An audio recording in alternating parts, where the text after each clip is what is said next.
स्वागत है एक बार फिर से दोस्तों इंडियन स्टॉक मार्केट के इस नए वीडियो में।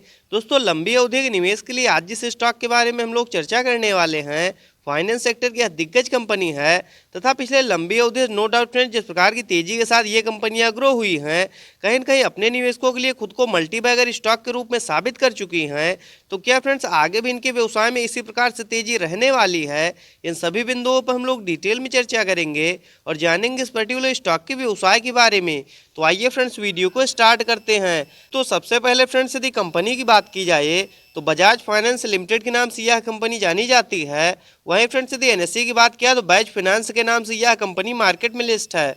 वहीं फ्रेंड्स यदि इस गिरावट में करंट प्राइस की बात की जाए तो 6441 रुपए के आसपास यह पर्टिकुलर स्टॉक अभी जो है ट्रेड कर रहा है। वहीं फ्रेंड्स यदि बात की जाए पिछले लंबी अवधि में रिटर्न रेशियो की तो आप लोग देख सकते हैं पिछले 15 से 20 वर्ष पूर्व जिन्होंने भी इस कंपनी में अपने पैसे को निवेश किया कहीं न कहीं यह कंपनी उनके पैसे को 1119 गुना के आसपास कर चुकी है। तो नो डाउट फ्रेंड्स पिछले लंबी अवधि में यह कंपनी अपने निवेशकों को मोटा मुनाफा बना के दे चुकी है। वहीं फ्रेंड्स यदि बात की जाए पिछले 5 वर्ष में रिटर्न रेशियो की तो मार्केट में गिरावट के बावजूद भी 284% के शानदार रिटर्न रेशियो के साथ यह कंपनी ग्रो हुई है। वहीं फ्रेंड्स यदि बात की जाए पिछले एक वर्ष की तो मार्केट में लगातार गिरावट होने की वजह से 8 से 9% के आसपास मामूली से निगेटिव रिटर्न हम लोग इस पर्टिकुलर स्टॉक में शो हो रहा है। तो क्या फ्रेंड्स इनके व्यवसाय को देखते हुए इस गिरावट के समय में इस पर्टिकुलर स्टॉक में लंबी अवधि के लिए खरीदारी करना सही रहेगा? इन सभी बिंदुओं पर हम लोग डिटेल में चर्चा करेंगे और डालेंगे एक नज़र इस पर्टिकुलर स्टॉक के टेक्निकल्स तथा फंडामेंटल्स पे। तो सबसे पहले फ्रेंड्स यदि कंपनी की बात की जाए तो बजाज फाइनेंस लिमिटेड के नाम से यह कंपनी जानी जाती है। वहीं फ्रेंड्स यदि बजाज फाइनेंस लिमिटेड के कारोबार की बात की जाए तो फाइनेंस सेक्टर की दिग्गज कंपनी है तथा मुख्यतः रिटेल तथा SME small medium enterprises segment के साथ साथ कमर्शियल कस्टमर्स को भी यह कंपनी विभिन्न प्रकार के variety of financial services provide कराती है।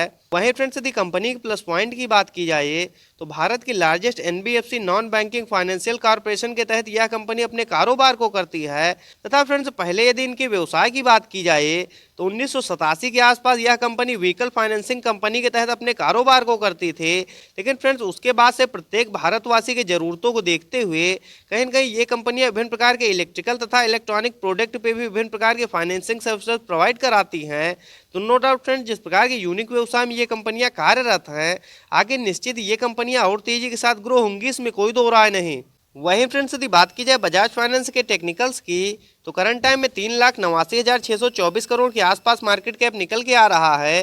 तो नो डाउट फ्रेंड्स ये लार्ज कैप की कंपनी है और कहीं न कहीं इन कंपनियों में स्मॉल कैप तथा मिड कैप की तुलना में जोखिम कम रहता है। तो यह भी इस पर्टिकुलर स्टॉक के लिए एक प्लस पॉइंट है। वहीं फ्रेंड्स यदि इस गिरावट में करंट प्राइस की बात की जाए तो 6,436 रुपए के आसपास यह पर्टिकुलर स्टॉक अभी जो है ट्रेड कर रहा है। वहीं फ्रेंड्स यदि हाई लो की बात किया तो 7,778 रुपए का हाई लगाने के बाद 5,220 रुपए का लो लगाने के बाद कहीं न कहीं यह पर्टिकुलर स्टॉक अभी अपने मिड के आसपास ट्रेड करता हुआ देखने को मिल रहा है।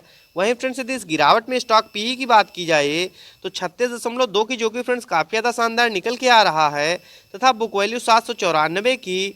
वहीं फ्रेंड्स यदि डिविडेंड यील्ड की बात किया तो 0.31% तथा ROC return on capital employed की बात किया तो 10.3%। वहीं फ्रेंड्स यदि आरओई रिटर्न ऑन इक्विटी की बात की जाए तो 17.5% तथा फेस वैल्यू 2 की निकल के आ रही है। मान लीजिए आगे चल के कंपनियां और ज़्यादा ग्रो होती हैं तो जो भी इसके शेयर धारक तथा निवेशक होंगे उनको यह कंपनी लाभ प्रोवाइड करेगी। वहीं फ्रेंड्स यदि एक नज़र हम लोग चार्ट पे डालते हैं तो आप लोग देख सकते हैं करंट टाइम में पर्टिकुलर स्टॉक अपने 200 डेमा से नीचे ट्रेड करता हुआ देखने को मिल रहा है। तो वैल्यू इन्वेस्टिंग के हिसाब से दोस्तों इस समय इस पर्टिकुलर स्टॉक में खरीदारी करने के लिए बिल्कुल सही समय है। वहीं फ्रेंड्स यदि कंपनी के प्लस पॉइंट की बात की जाए तो बीते 5 वर्ष से यह कंपनी 30.9% के CAGR के साथ ग्रो होते हुए आ रही है। तो यह भी इस पर्टिकुलर स्टॉक के लिए एक प्लस पॉइंट है। वहीं फ्रेंड्स यदि बात की जाए इनके क्वार्टरली बेसिस पर नेट प्रॉफिट की तो आप लोग देख सकते हैं पिछले लंबे समय से क्वार्टर दर क्वार्टर ये कंपनियां अपने नेट प्रॉफिट को बढ़ाते हुए आ रहे थे। फ्रेंड्स यदि मुख्यतः इस गिरावट की बात की जाए तो इस गिरावट में भी ये कंपनियां अपने नेट प्रॉफिट को बढ़ा के दर्ज कर चुकी हैं।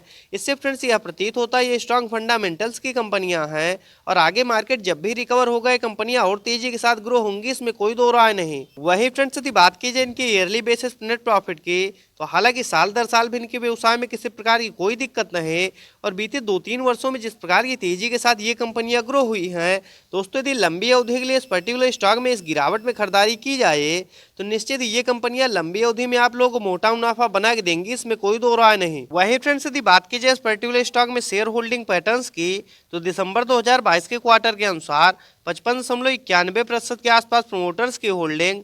वहीं फ्रेंड्स यदि FIIs की बात किया तो 19.87% तथा DIIs के स्टेक की बात किया तो 12.37%। वहीं फ्रेंड्स यदि गवर्नमेंट की बात किया तो 0.07% तथा पब्लिक के स्टेक की बात किया तो 11.60%।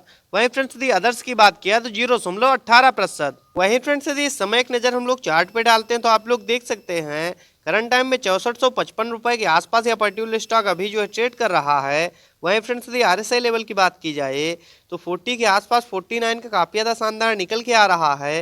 दोस्तों वैल्यू इन्वेस्टिंग के हिसाब से इस समय इस पर्टिकुलर स्टॉक में खरीदारी करने के लिए बिल्कुल सही समय है।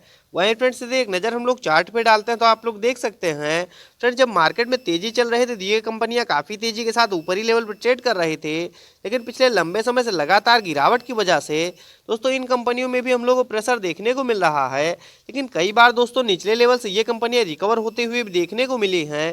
दोस्तों इनके व्यवसाय में हालांकि किसी प्रकार की कोई दिक्कत नहीं, लेकिन मार्केट में लगातार गिरावट होने की वजह से इन कंपनियों पे भी हम लोग को थोड़ा बहुत प्रेशर देखने को मिलता है। तो दोस्तों यदि इन कंपनियों में आप लोग भी निवेश करना चाहते हैं तो 6000 रुपए से लेकर 6200 रुपए के आसपास जब भी यह पर्टिकुलर स्टॉक ट्रेड करता हुआ मिल जाए, लंबी अवधि के लिए निश्चित ही आप लोग इन कंपनियों में फ्रेश इन्वेस्टिंग कर सकते हैं। बाकी दोस्तों ये लार्ज कैप की कंपनियां हैं और जिस प्रकार से बीते 3-4 वर्षों में भी ये कंपनियां ग्रो हुई हैं, ऐसा प्रतीत होता है आगे आने वाले समय में भी इन कंपनियों में इसी प्रकार से तेजी रहने वाली है। और लंबी अवधि में दोस्तों निश्चित ये कंपनियां आप लोगों को कम जोखिम में भी अच्छा मुनाफा बना के दे सकती हैं, इसमें कोई दो राय नहीं। तो इस प्रकार के टेक्निकल्स तथा फंडामेंटल्स के साथ वीडियो को देखने के लिए सब्सक्राइब करें चैनल को तथा लाइक करें वीडियो को। मिलते हैं नेक्स्ट वीडियो में, बाय फ्रेंड्स।